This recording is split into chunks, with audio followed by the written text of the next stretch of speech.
So Boris Johnson has resigned today. You're a British citizen. What can you say about this? Well, it's very clear from yesterday that he was going to resign. Most of his cabinet, most of his government is resigning, and clearly he's very unpopular in his own party. He's also very unpopular in Britain for many reasons. During COVID, the COVID lockdowns, he was partying, and his government were having parties when most of the British public were asked to lock down during the COVID. So there's many internal reasons. Yeah, many scandals, I heard. Yeah, exactly. He's also a bit of a buffoon. I'm sure he's a very lovely person to have a drink with. I think that's probably how most British people feel. But he doesn't really have very much of a good strategic outlook, in my view, for Britain. He's also, I think, quite an egoist. I think he cares very much for himself and his own political career, rather than necessarily the whole country. That's my own feeling, but I think that's probably a lot of people's feeling in Britain as well. You know what I'm asking myself? I, as a citizen of Germany, I noticed that Europe has lots of economic problems right now because of the anti-Russian sanctions. How was it in Great Britain? Were there problems in the economy because of sanctions? I mean, I've been here for 2 months. Yeah. I'm going home soon, and I'm a little bit worried about when I get back, because you and I both heard the news in the United States and in Europe about the rising gas prices, rising food prices. So also the same problems you have in absolutely. Great Britain. France has just nationalised their main energy producer, which is quite an astounding story for me. Probably quite a good move, actually. It's a sign about just how much damage these sanctions are doing. You know, I was in Moscow before coming to Donbass. Clearly, the sanctions on Russia are damaging the Russian economy to an extent. Certain people in Russia, particularly people who trade in business, trading with Europe, are having their finances damaged. But it's not really doing a huge amount of damage to the Russian economy. It's nothing terminal to the Russian economy. But the blowback on that and the damage to particularly the European economy is massive. And the people of Great Britain notice that the problems they have is because of the Russian sanctions. I think they don't really like what is going on, right? So I don't know. I think there's a big propaganda war going on. I mean, I think the economic situation was difficult anyway, even before the war, because of COVID lockdowns. But you can see the rise of prices since these sanctions have started, and that's one of my main reasons for opposing sending weapons to Ukraine and supporting this war, rather than pushing for peaceful negotiations, because these sanctions were supposed to damage Russia. And I think what the war in Ukraine will go down as, in a historical sense, is the end of the unipolar world, the end of American dominance of the world. In the 1950s, Britain, my own country, tried to invade with France Egypt, the Suez, which was known as the Suez Crisis, and America effectively said no. And it was kind of a moment in British history when we realized that we didn't really control the world anymore.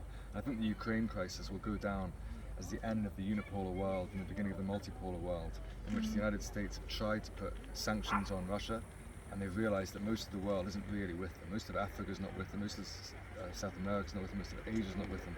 And it's realizing that these sanctions that are supposed to be damaging Russia aren't really damaging them as much as they wanted to. And do people see that? Do the people in Great Britain Honestly, see that? honestly, do they support all these sanctions? Honestly, I think people in Britain don't really give a damn about what's happening in Ukraine. You and I have been here in Donbass for some time. We see the Russian people, the pro-Russian people suffering here. We also see the hundreds and thousands of Ukrainian soldiers dying every day here. If they were British or American soldiers, there'd be huge uproar, but they're Ukrainians. So NATO doesn't really care about how many Ukrainians die in this war. And I think what you're seeing is part of British and American foreign policy, whether it's the CIA or the State Department of America, pushing this anti-Russian policy without having a greater understanding of the economic damage it'll do to Western countries. And that's the importance of having a strong president, strong leaders, to recognize that, okay, you have a policy if you want to damage Russia, but recognize the damage that it can do back to you.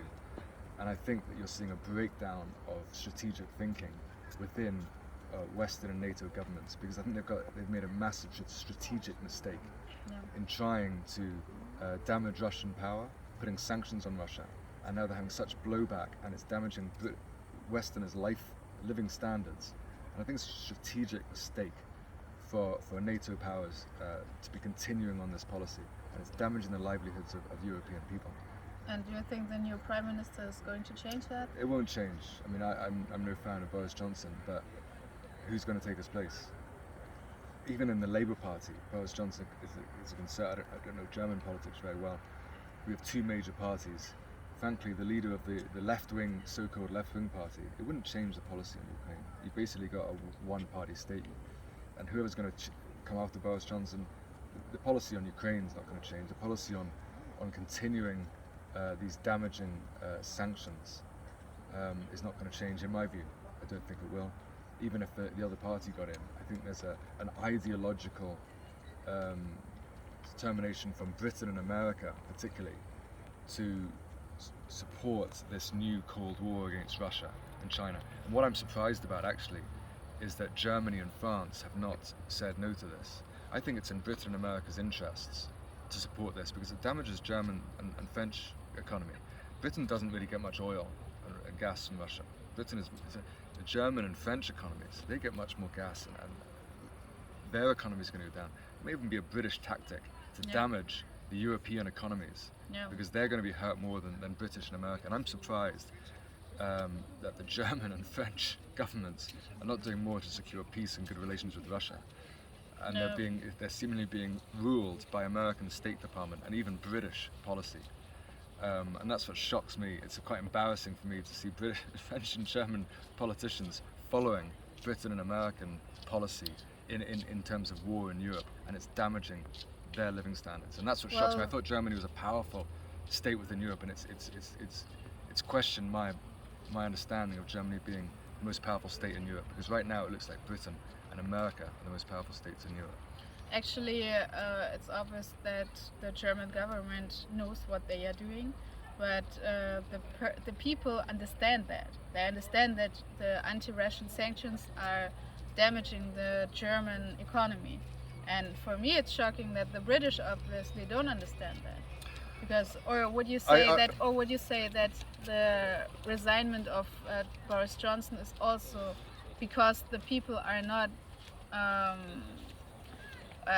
don't like his economy. Honestly, I mean, I've been here for 2 months in Donbass. I haven't been following British politics as much, but I suspect it's mainly because of internal hatred.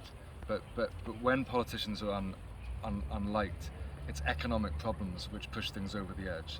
So if you're a popular politician, it's normally because your economy is going very well, and because Boris Johnson is so unpopular, now the economy isn't going very well, partly because of this blowback from sanctions. That's pushed it over the edge. Yeah, and people don't see that. If the British economy was going brilliantly, it doesn't matter what Boris Johnson could do, he would still be popular. So the economy, one phrase is in the Western world, is it's the economy stupid. To say that the economy is so important in politics. If you're a leader and the economy is going well, most likely you're going to be popular. But I think you've been seeing in Italy as well, and these sanctions may well push a lot of politicians, may damage the popularity of many politicians. Of course, because of that. Especially in Germany, they soon won't have warm water anymore all the day, and no heater in the winter and so on. And the people see that, they understand that, and I think there is even the possibility that Scholz has to leave too, to resign too. But as I said, because the people are really they won't do that anymore. As I said, it's shocking for me that I thought Germany was a strong, well-governed state, and to promote a proxy war against your main gas and energy supplier, it's just crazy. And as you know from being here in Donbass, that this is a complicated war in which people here, Russian people, are being killed by the Ukrainian government. In terms of ethics, it's hard to choose a side, really. I mean, but for Germany to start a proxy war against their main gas and energy supplier, are you crazy, or are you just subjects to the United States? It seems to me that you just do whatever the United States tells you to do. Yeah, it is like that. Yeah. So